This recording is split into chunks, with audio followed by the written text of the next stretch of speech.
I hope, hold on one sec. I'm going to cough and I'm going to edit this part out.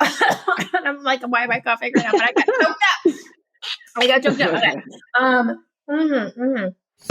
Hey there, my name is Erin Deal, and I'm a half Southern, half Midwestern mama, some call this voice a nasal twang, who took $5,000 to build and scale a one-of-a-kind experiential organization that improves the lives of corporate professionals through personal development, humanity, and humor. Along the way, I've built client relationships with some of the most notable companies in the country, all while attracting a rock star team of experts and hilarious facilitators. Sounds pretty awesome, right? Well, what I didn't tell you is that my resume also includes a long list of comedy shows I bombed, improv teams I didn't make, companies who told me no, and many a heartache when it came to becoming a mother. I want to show you the real deal of the grit, creativity, and determination it takes to overcome your disappointments, embrace the suck, and design the career you could only dream about. I believe we all have our own unique gifts that we bring to the world, and it is our mistakes that help to unwrap them. Welcome to Failed It.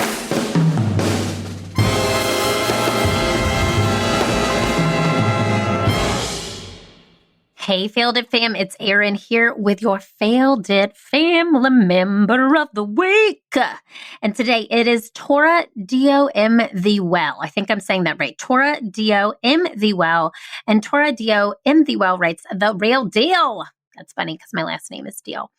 This podcast is fun, relevant, and inspiring. I grew up being told there is no such thing as trying. You either do or you don't. And I resented that approach, and it set me up to personally feel like a failure when I fail at something.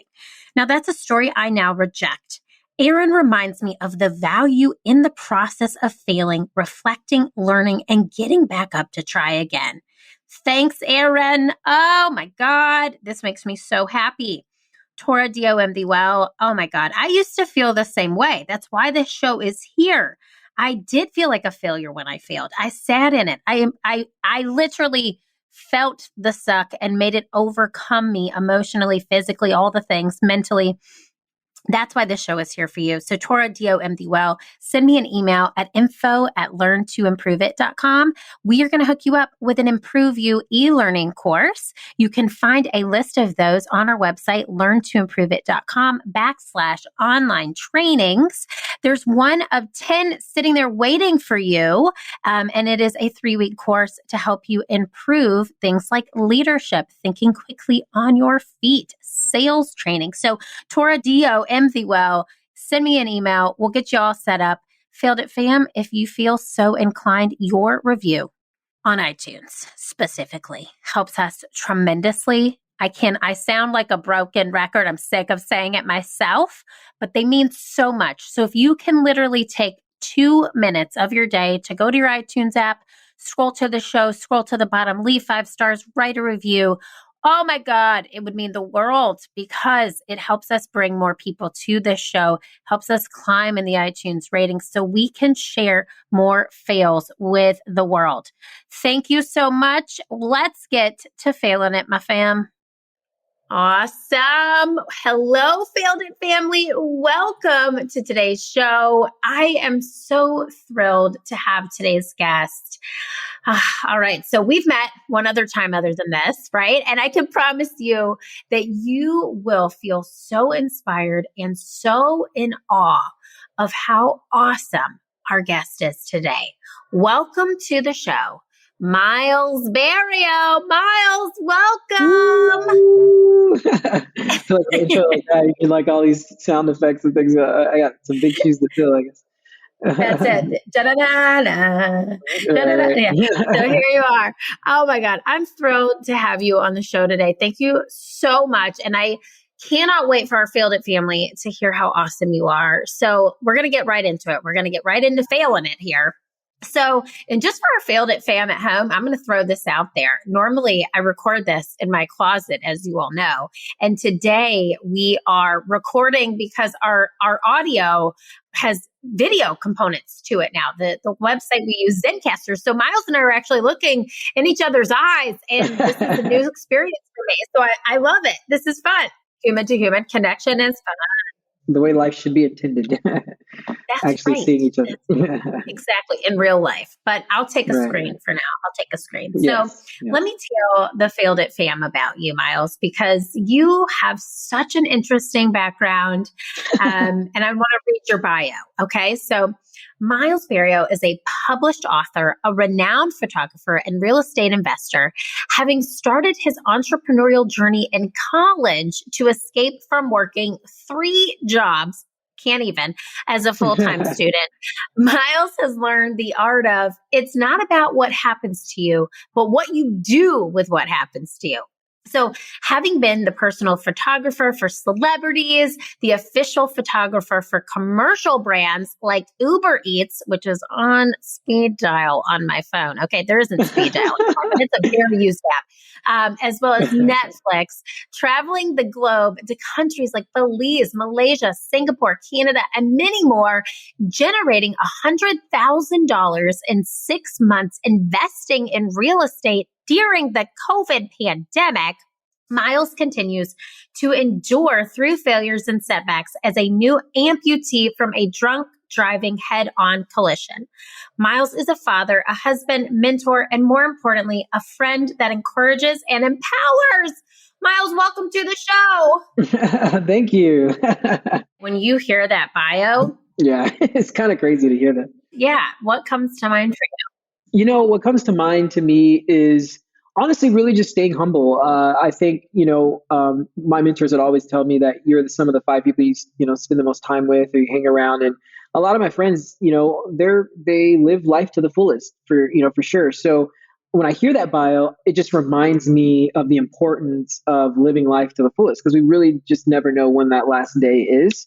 And, one of the things I would always tell my wife and, tell my kids as they grow up is I believe in the Lord and Jesus Christ. And one of the things I would always say is the greatest trick the devil plays on us is thinking that we have more time.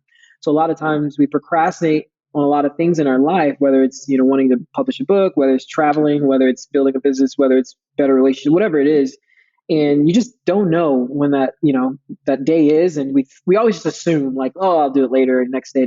So, when I hear that bio, it's just more so not it's not like any, oh my gosh, let me pat myself on the back, I'm so amazing. It's more so just, wow, I've lived a lot of stuff. I'm 28 years old, so like still a lot more life to live. And I just want to do the best I can to live it to the fullest, So. Oh my God. Myles, okay. First of all, I saw you wrote about a post about this on your Instagram. So if you're not following Myles, we're going to have you plug all the things at the end of the show. I am just truly amazed at your spirit. I think you have the kindest heart. I know let me tell the Failed It fam how we met. So I found you on social media, right? After a Bravo celebrity who I like and I feel like should be my best friend, Cameron Eubanks, posted about your journey. And it's the journey that we mentioned in the bio. After you had this drunk driving collision, you're now a new amputee, which we'll get into, but I quickly went to your page where I was beyond inspired about your positivity, your perseverance, your kindness. And you had this spirit prior to this accident. So this isn't new. But this has, I think, just propelled you with such a tragic thing to happen in your life. And I now am obsessed with your Instagram and you, and I see you push past this new setback. And it's just beyond inspiring to me, which I know our Failed It fam listening is here for the inspiration, right? They're here to be their best selves personally, professionally. So can you share, and before you do that, I want to get into what happened. I want to know a fun fact about you that our Failed It fam couldn't find on your resume, your LinkedIn, or your Instagram profile, or we didn't read in this bio. What's the fun fact about you? A fun fact. I guess a fun fact would be when I met my now wife, when we met for the first time, she was kind of just always drawn to just my mindset and personality. Kind of like I said, I started my entrepreneurial journey in college, and it was network marketing. And actually in that company, she had found me through that company because I really just sort of I was just really working really hard and kind of leveled up in the company. And she just, as I was traveling and speaking and stuff like that, She added me on social media, was always following me, but we lived in the same city, and she ended up reaching out, wanting to meet up to really partner with, like, I guess, like a business partner that she had. And it was really, really funny because we're dating now. And of course, there's probably some attraction and whatnot. And, obviously we're dating for a reason, and or we're married for a reason. But when we first met each other, the very first thing that came out of her mouth was, "Wow, you're short." Which is hilarious. Yes, this is my wife today. I'm not like crazy short, but I'm definitely not the tallest guy. Around a little average, below average. My dad's Hispanic, so typically, like, my mom's this really short Jamaican girl, and my dad is Hispanic. Totally, like, shorter family. Her family is like completely European. Like, she's straight from Germany, Polish. Her mom's Polish, her dad's Polish, her dad's Germany. She's tall. Like, it's just, it's one of those unique, beautiful relationships you'll see when you, like, go out and you go, like, oh wow, they obviously really love each other. Because yeah, she's definitely taller than me. And when we first met, that's literally the very, not even hi or hello, but literally that was the very first thing that came out of her mouth was, "Wow, you're short." So that's a fun fact. That is a fun fact. Can I ask, what are the height differences? What is your height? What is her height? So I'm like 5'5". She's like 5'9", 5. Like, that is a difference, 5'8", though. 5'9". But that's 5'8", 5'9". Yeah. Embrace it. You got to embrace it. I love it so much. I love my younger brother. If he listens to this show, he is on the shorter side too. But him and I both have the world's tiniest hands, like tiny. Oh, no. Never met anybody with smaller hands. So anyway, that's a fun. I don't know. I'm dropping that fact in there, but you gotta embrace it. I love that. That's your fun fact. Absolutely. I love it. Oh, absolutely. I love it. And we don't necessarily have to go into all the nitty gritty of all that, but it's actually a very powerful story because that was literally the number one thing for her. Is like, she would never ever date a guy shorter than her ever. Because she's like taller, and she's my husband, my guy, I will never date someone shorter than me. And then I always said I would never date someone who has a child, going into the relationship. So the number one thing for both of us that we said we would never do, we actually both ended up having a change of heart. And I really think it was a beautiful way that the Lord just kind of showed us that there's more to life than the things that we're afraid of or have some sort of predisposition of what things would be like, or how they might negatively affect us, because there's so much more beauty in a story that, God has for our lives and for the union in our marriage. And like I said, that was the number one thing for her. She had a child and I was shorter than her, and we both ended up getting married. It was like the thing for both of us that we said we'd never do. So anyway, it's super, super powerful. Love my wife. She's amazing. And anyway, so that was a fun fact, but yeah. Super cool. Well, it's a perfect fun fact that it also goes into just a great lesson learned, right? Like that's never say never, right? Never say never. Oh, yeah. And I love that you've ended up in this awesome relationship. We're going to talk about Mila in just a little bit too. Your daughter, your new daughter. Not new, but she's under 1, so still fresh. Yeah, still she's fresh. under 1, still fresh. Yeah. Still fresh. So I also know that you're University of Georgia alumni. UGA, and go Dogs. UGA, go. I went to Clemson. We talked about this, and we can still be friends. Here we are, because hashtag sports. But I love, when we first chatted before you came on the show, you gave me this journey of your life. And I was so intrigued. If you can't just high level give the Failed It family a little overview of how you ended up in the South, because you're in Greenville, South Carolina right now. I'm in Charleston, South Carolina. We actually, I don't think on this show have ever had anyone from South Carolina other than myself on the show yet. So how did you end up in Greenville and go to UGA? Give us that high level overview. Yeah, absolutely. By the way, I feel very special. A lot of firsts happening between us right now. For video, South Carolina. I'm honored to bring such value to this platform. No, you're bringing it. You are bringing it. That's awesome. But just kind of like the journey of life. I mean, I went to UGA because I went to high school in Augusta, Georgia. So I grew up in Augusta for most of my middle school, high school. I'm actually more of a military brat. My mom served 22 years in the military, in the Army Special Intelligence She was POW, Desert Storm. Same thing. My dad was in the military. So just, we traveled all the time, but we finally, my parents finally retired in Augusta, Georgia, where I went to high school, and very competitive high school. It was a private kind of art school, magnet school, Davidson Fine Arts.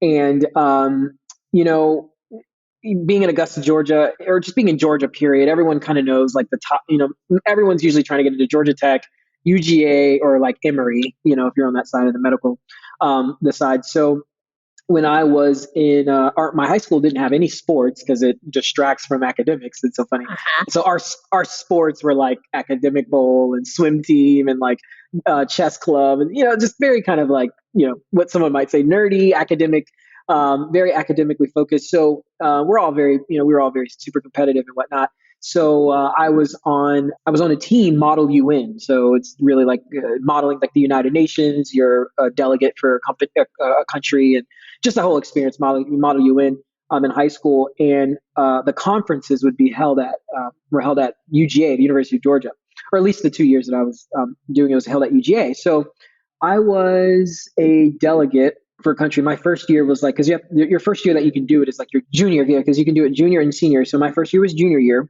And, sort of your freshman, not really, you're not necessarily always thinking about, oh, this college I'm going to. Sophomore year, you're kind of thinking about. Junior year for sure. Like it's really on your mind. Like, what am I, this is the college I want to go to. And you might even start looking at colleges and things like that. But a lot of times, even just your senior year, like the beginning, the middle, you're really kind of looking through, like, this is the one I'm going to go through and stuff like that. But I ended up actually coming across the University of Georgia my junior year because of our conference that we had. So once I stepped foot at UGA, I mean, it was just the no-brainer. I was just absolutely like amazed and just like in awe of like, oh my gosh, this is insane. Because you go from so a lot of people who go to public schools, maybe your senior class is like hundreds of kids, 300, 400, 500, maybe even more. My senior class size was 98 people. So you can only imagine, the size, my class sizes, again, in public schools, maybe it's a good 30, 40, 50, I don't know, maybe more, but we generally would have like in the teens, like 18 people, 15 people, maybe 10 people in a class. So very small setting. And then you go from that to like the University of Georgia, where it's like, it's like all of Athens, basically. It's like the whole city, the UGA is huge. And there's just all of the, you're just so independent, and all these buildings and just projects going on and clubs and just organization, just all this stuff. And I'm like, oh my gosh, amazing. So anyway, long story short, that's kind of why I went to UGA, with the University of Georgia. But sort of to fast forward, moving to Atlanta is where, so I actually went into network marketing while I was in college. That was how I was able to get out of 3 jobs. Yeah. Because I come from a, sort of immigrant background. My mom's from Jamaica. My dad's from Panama.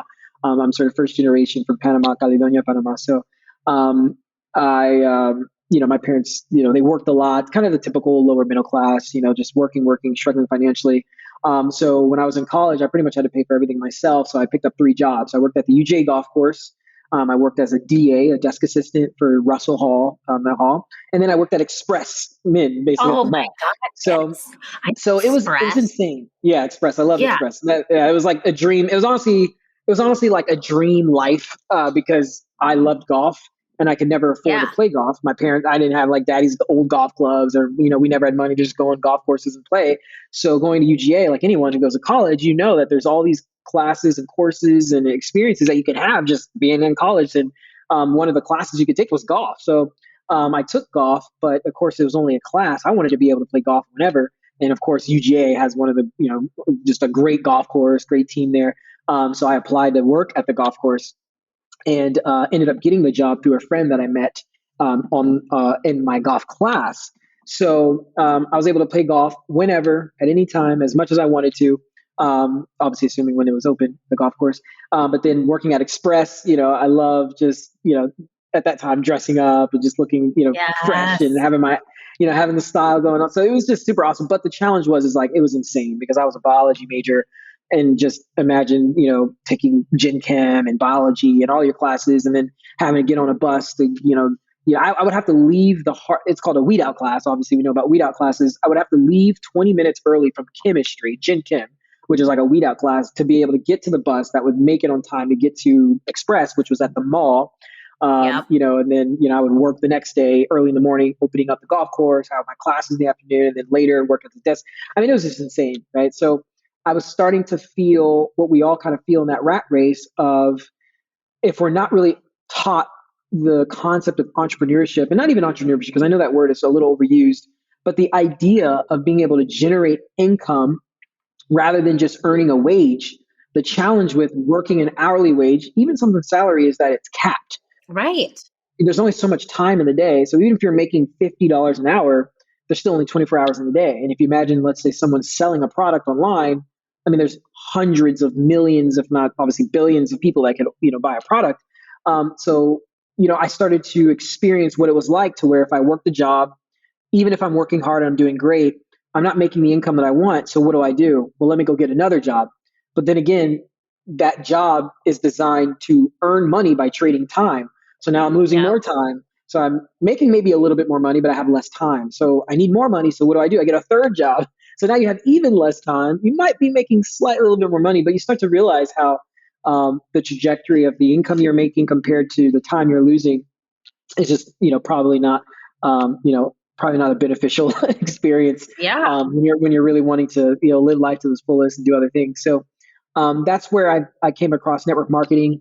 That's a whole long story. We may not even have time to really dive into all the details of all these things. So I'm just going to fast forward a lot of this stuff. We would probably have to do like 3 episodes of like an hour and a half to 2 hours to talk about all this.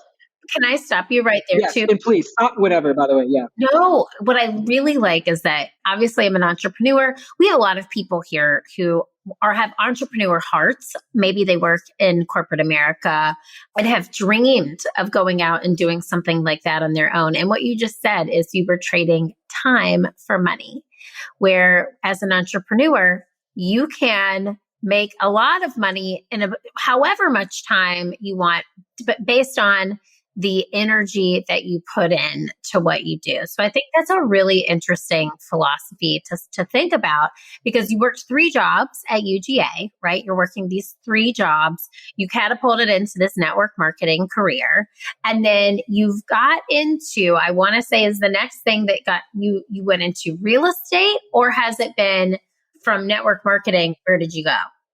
It was marketing consulting. And I do want to touch on one thing about, because, this is a sort of a lesson I had to learn over time, especially being a young kid. And, you want to just really, at the end of the day, you want to make money and just, maybe you grew up with not having it. So it's just really a big focus. And you feel that entrepreneurship is the best way to do it because you just make all this money in the world and things like that. I think what's more important is self-awareness. So I do want to speak to anyone listening right now that I'm just going to be honest, and everyone has their own opinion about it, and that's fine. But I don't think that the journey of entrepreneurship is for everyone. It's really not. Right. And there's a reason for that, is because being self-aware is way more important. And there's a quote that says, if you judge a fish by its ability to climb a tree, it'll go its entire life thinking that it's stupid. And the reason why that's important is because a fish is not designed to climb a tree. So if you judge something like a fish by what it's not designed to do, it'll feel discouraged, it'll feel inadequate, and it actually won't live its life to the fullest. It won't do the best job that it can. And just on a more, for lack of a better way of saying it, life just sucks, you just don't feel fulfilled. So the thing about it is, there's some people that feel very fulfilled doing work within an organization, within a structure, that helps keep a business running, that helps to grow a business, but they're not the individual that wants to actually, what we would call, be a founder, and actually create the idea, develop the idea, start it. There's a difference between a founder and a CEO. They're 2 different things. And there are founders, someone who might they founded a company, let's say Howard Schultz and Starbucks. But you might find that, especially if you look at different companies out there, that the CEO is not the same as the founder, because a CEO is the chief executive officer, someone who can come in and they will help grow this business. They'll help run the business and take it to the next level. And a lot of times you might find that the founder or the entrepreneur will go and start another business and find another CEO to run that, because they just don't have, again, they're self-aware. They know that there are people who have better skills to be able to run organizations, manage people, do all these things. So the reason I bring that up is I just don't want anyone listening right now, if you're in a corporate setting, it's very important for you to just be self-aware right now. Are you someone, everyone values their time, but I think people tend to think, okay, if I value my time, then I can't work at corporate because, I'm working for someone else and my time is valuable and I want to do my own thing. That's not necessarily true, because someone can be extremely happy with their time serving an organization or a company at a corporate setting. So Yeah. just be self-aware. If you love what you're doing within a corporate setting, and figure out how you can be the best that you can be and serve in the best way, and develop your skills and talents to be able to take this company to the next level, the next level, the next level. And really be excited about that, and not get so swayed on this idea of, I need to figure out how to get out of corporate and then go run my own business. Yeah. Because they're both great.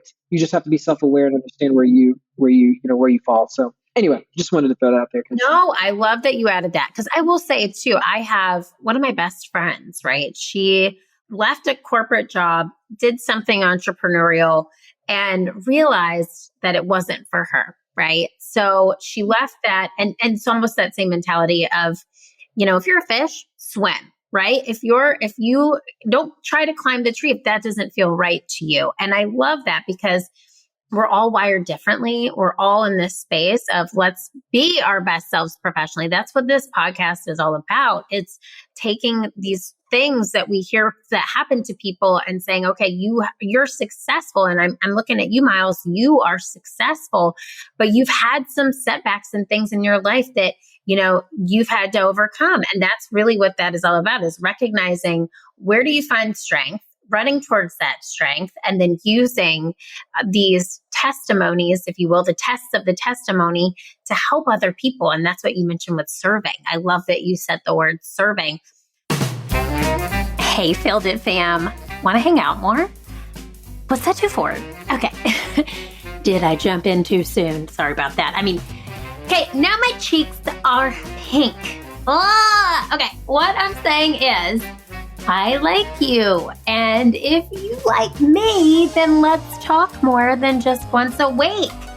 How about like daily, or whenever you feel like opening that app? The app.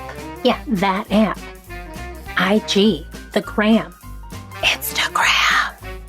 So on my Instagram handle at Keeping It Real Deal, I give you a behind the scenes look at how episodes are made.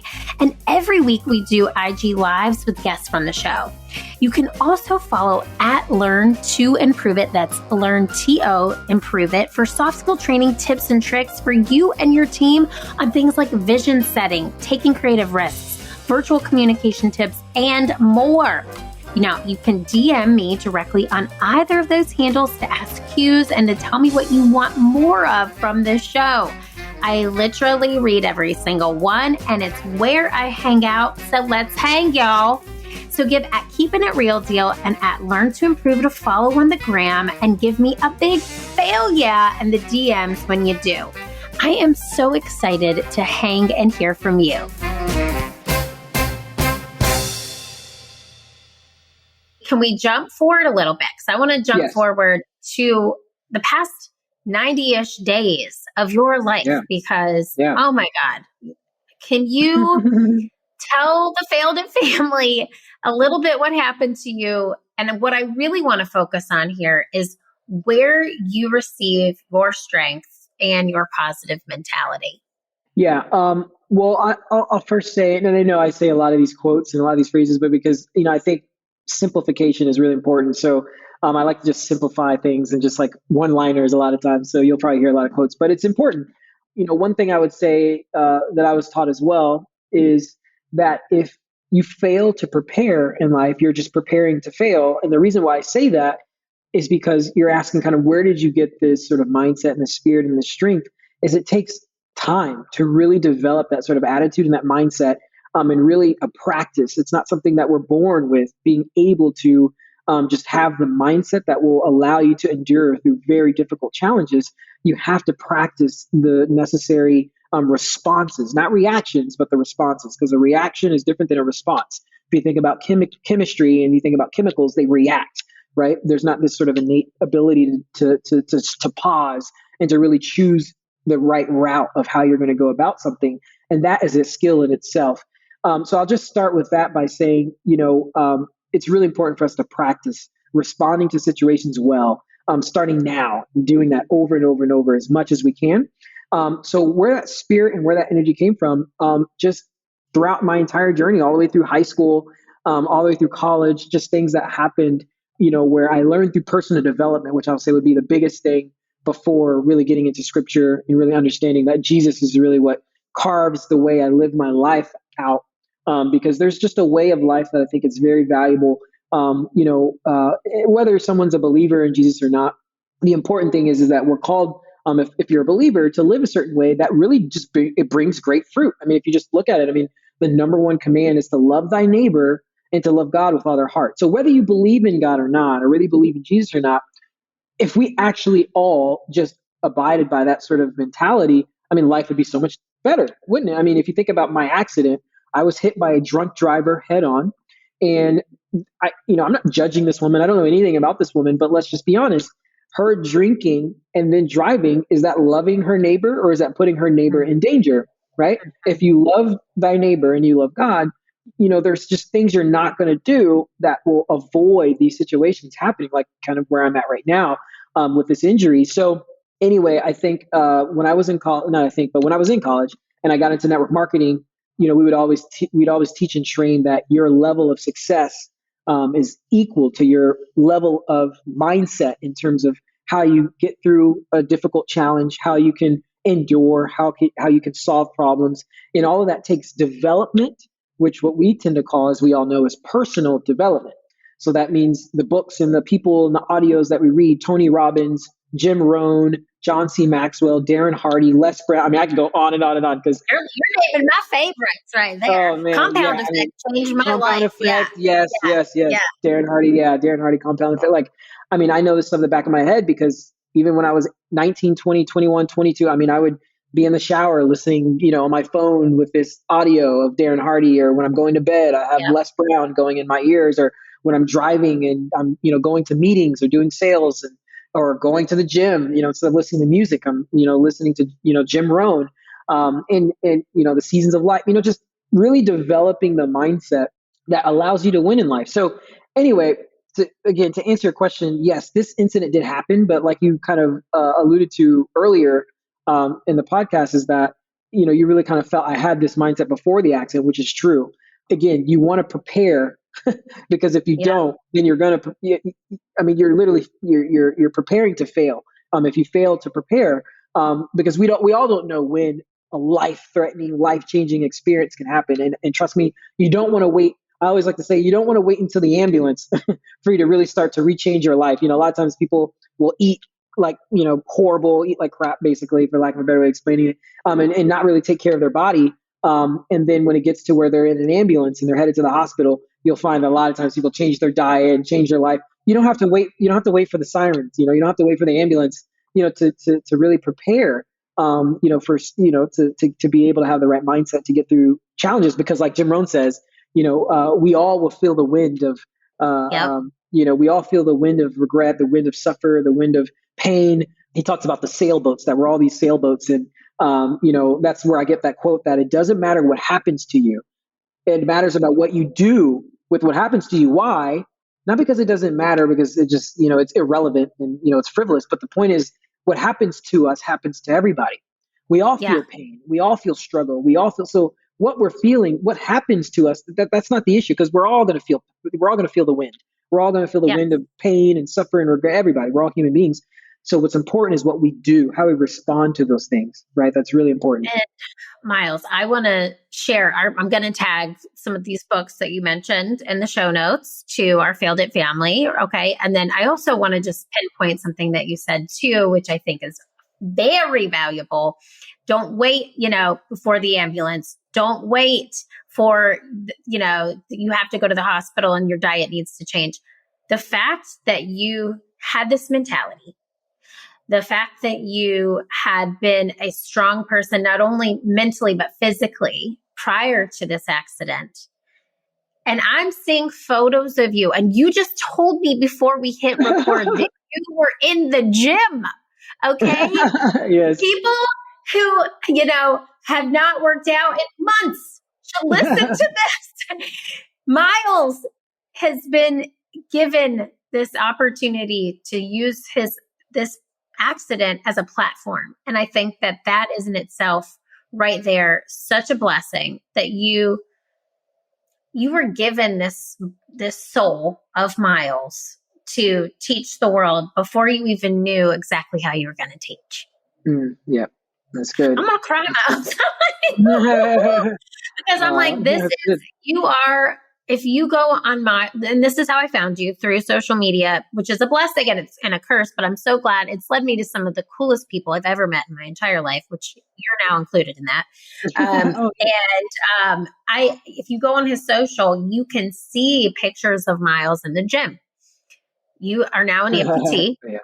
You've lost a limb and you have one working arm. Amputee, below the knee. Below the knee. Okay.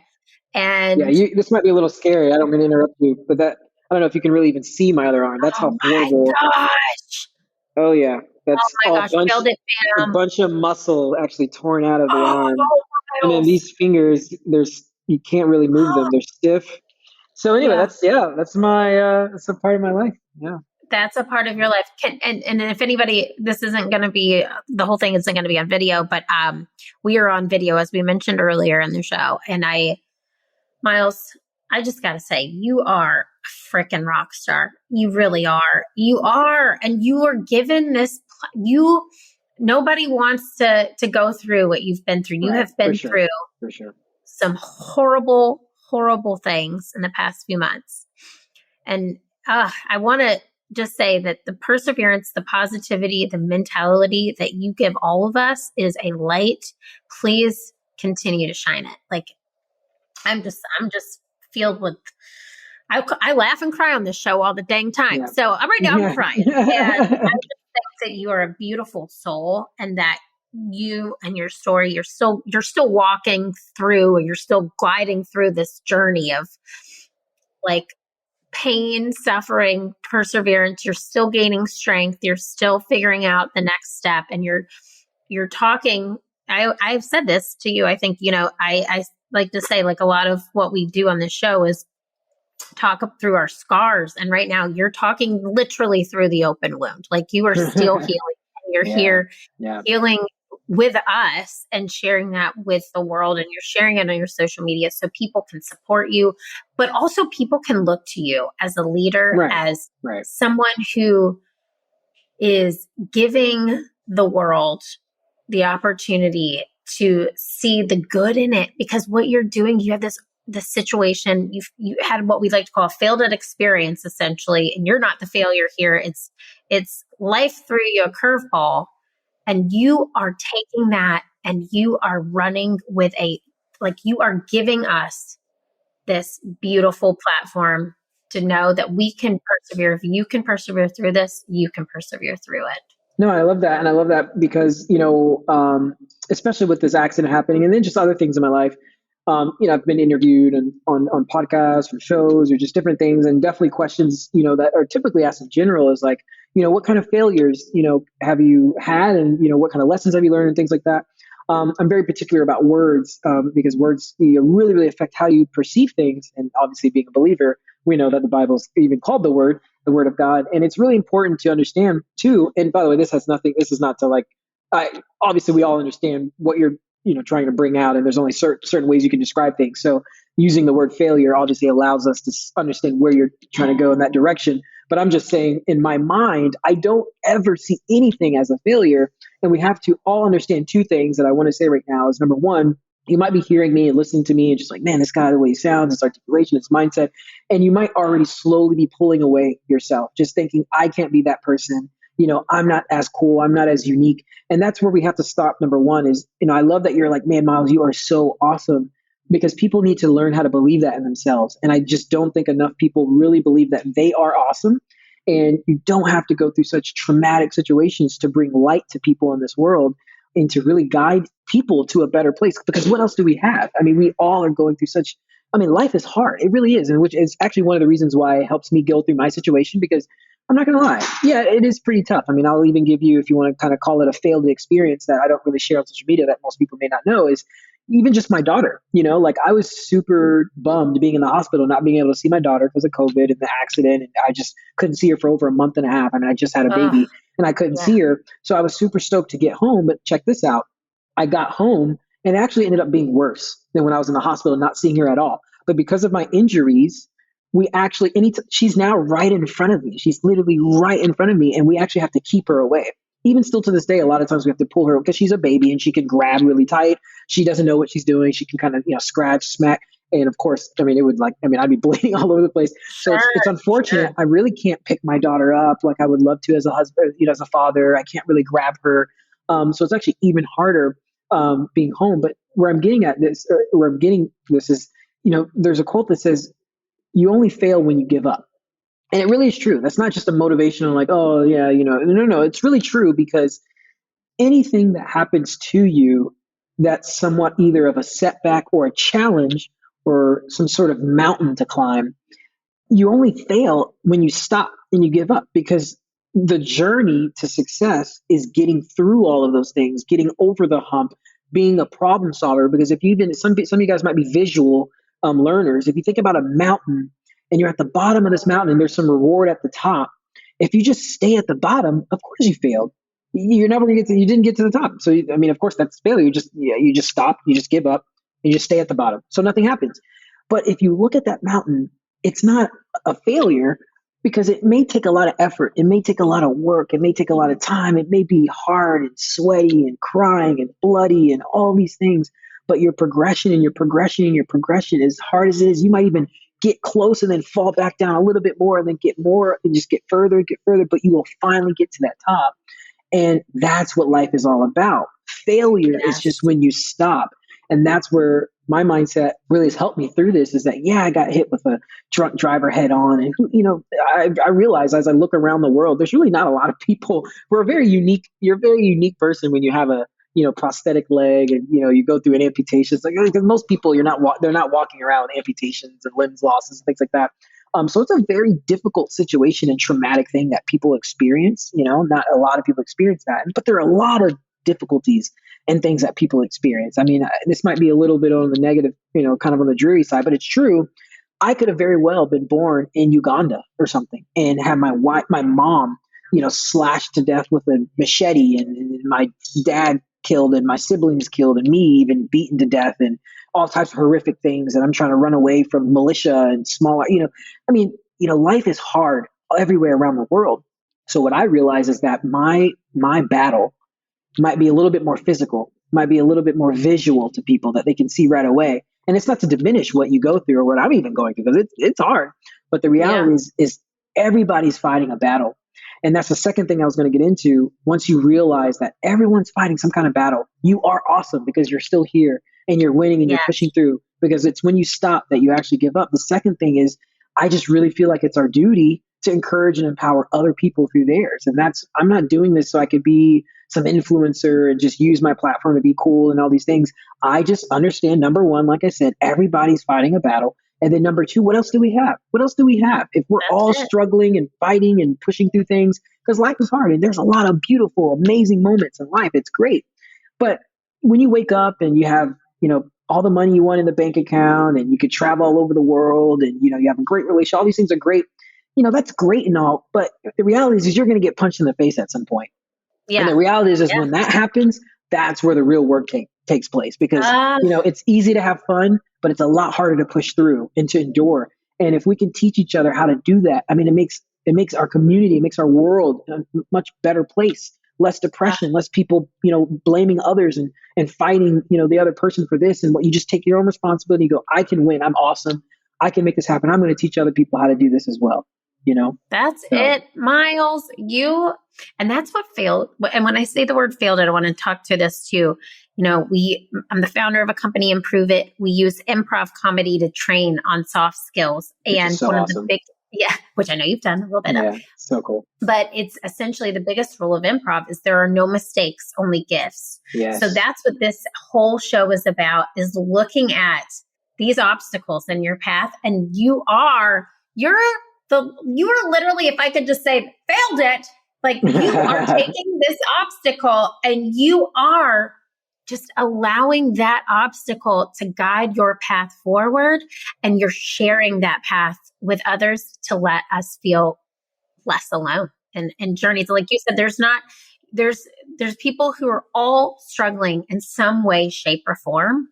We just may not see it on the outside, but on the inside, really struggling. And I really appreciate you saying that, because I think that is why this platform exists. I think the fact that you coming on the show, you talking to a variety of different podcasts and shows, you are serving, my friend, the world. Well, you are serving. you are even more than I can, because I can only share my story like this to people when there's a platform provided. So I really, Aaron, I mean, what you're doing is incredible. It's amazing. I mean, it's allowing people to be exposed to information that they would not have otherwise. And it's just, it takes effort and time. And again, people might think that what you're doing, oh, she's just, great, this awesome lady, and just has her little room and puts her thing in, and just, she loves talking and it's so easy for her. But no, it takes, dude, you're a mom, you have a life. I mean, it takes effort and time and consistency and work, and, and it's not like anyone's giving you a check right now today to sit here and do this. So it's really, really valuable and awesome that you're doing this. So I'm just honored to be even just on the platform, seriously, to even share my story. So, well, you're part of the family now. You're not going away. So you're here forever. Our family will embrace you. So okay, we're gonna wrap it up, Myles. But I got two important questions, and then we have something called the Fail Yeah Lightning Round, which is super fun. Okay, cool. So let me ask you this: what would you do even if you might fail? What would I do even if I might fail? Right. The old question, what would you do if you could not fail? What would you do even if you could fail? Yeah. Again, it might be cliche, but it's just who I am. That's just how it is. What would I do even if I might fail? I'd do it anyway. I mean, the reality is like, there's an opportunity for you to fail, but it's an opportunity for that, like you said, to be a gift and a lesson. And if you don't fail, then you can even still learn from that. You learn what you did well and you do that again. But if I might fail and then I do, then I can learn from that, and I can grow at a deeper level than I might not have if I actually had succeeded right away. So that's why you find that the most successful people in the world are who they are, because of not just the successes they've had, it's because of all the failures that they went through that led them to those successes. It was their ability to get punched in the face and stand up, punch in the face, stand up, punch in the face 10 times, and stand up 11, just keep standing up, standing up, standing up, standing up. And it's those instances, even when they might fail, right? Because you can start a business and it doesn't mean you're going to succeed out the gate, right? But why, if we feel like we're going to fail and then we don't, then we've actually already failed. Because if we don't choose to move forward, then we actually already created what we were afraid of. Because what if I go, man, that's it. I always say this funny little thing of like, if you're in school and you're like maybe a teenage boy or a teenage girl, doesn't really matter, but you like think this person's cute, and you're like, you're thinking, man, I don't want to ask this person out, because if I ask them out, what if they say no? Right? So you're afraid that they're going to say no and reject you. And because of that fear, which you can just equate to failure, you decide to not lean in, not take an opportunity, not move forward. So you just don't ask them out, which, funny enough, if you ask them out and they said no, then you're obviously not dating. But then if you don't even try because you're afraid, then you for sure guarantee the fact that you're not dating because you didn't ask them out, right? But is there an opportunity for maybe they actually like totally think you're cute, totally think you're awesome, totally would, want to go on a date? So that's the reality. Just because you might fail is it's not an excuse to not try, because if you don't, then again, you just guaranteed actually failing, because you didn't try. That is it. You don't know unless you ask. I truly believe that. So many levels. You don't know. Okay, just for the sake of time, I'm going straight to the Fail Yeah Lightning Round, Myles. This is a little fun, a little bit of improv. Okay, no worries. I got your back. Haven't done this since high school, so we'll see. Warm it up. You got it. Okay.